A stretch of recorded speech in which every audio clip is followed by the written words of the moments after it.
EU proposes banning products made with forced labour. Here's a summary of the article. Brussels, September 14. The European Commission proposed on Wednesday an EU ban on products made using forced labour with legislation that will add to existing US pressure on China, but will likely change before it enters force. Rights groups accuse Beijing of abuses against Uyghurs, a mainly Muslim ethnic minority, in Xinjiang, including mass forced labour in internment camps. The EU proposal highlights the 27.6 million people the International Labour Organization says were engaged in forced labour in 2021, 11% more than in 2016. Just over half were in the Asia-Pacific region, although the highest level per capita was in Arab states. Forced labour was also a problem in high-income countries. The European Commission is proposing national agencies in the 27-member EU should establish if forced labour has been used to make a product. The ban should apply to all products, including components, and to all levels of production from extraction or harvest to manufacturing, as well as to EU-made products and EU exports. Greens EU lawmaker Anna Cavazzini welcomed the broad proposal, but expressed concern products would only be blocked at the end of an investigation and said the burden of proof was not on companies after allegations of forced labor, as it is in the United States.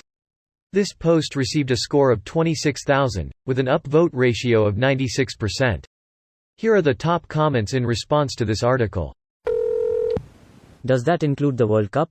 Yes, it should. And don't forget about chocolate from Nestle. Anything from Nestle. Yep. They make so many you have to do your research. Like Hot Pockets. You have to look on the back of the package and see who is the maker. Willy Wonka brand candies. Stouffer's, Pellegrino, Coffee Mate, Purina, Alpo, Friskies, Fancy Feast, Gerber, Chef Mate, Maybelline, Ralph Lauren, Giorgio Armani, and many, many more. Don't forget Perrier. They got the sparkling water market cornered. LaCroix? So like 85% of the world's products. Yay lol, I bet most of us would be surprised by the type of shit that goes on deep down in the supply chain. I would go a step further and not allow the import of products by companies that don't respect a certain level of workers' rights. Forced labor is really the bare minimum. Because that is unfair competition. I try and personally boycott products that are known to participate in exploitative practices. If I wouldn't work under those conditions, I won't contribute to them employing anyone else either. It's more work than I have the luxury to spare to personally investigate every company, especially with the number of them playing shell games to disguise their ultimate backers. Shut out those who aren't willing to play ball, whether due to greed, apathy, sloth, or incompetence.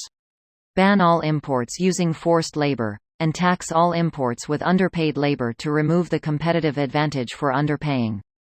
The purpose of engaging in trade is to create efficiency, not oppression and poverty. Many people, including influential ones, have been saying that for hundreds of years. And some even died trying to achieve that. Yet, here we are. Doubt it will happen. Too much cheap produce relies on modern slavery. Exactly. It's easy for us with a decent wage to say, oh, prices will go up. I don't mind paying $30 more for pants, but that's the thing, we don't.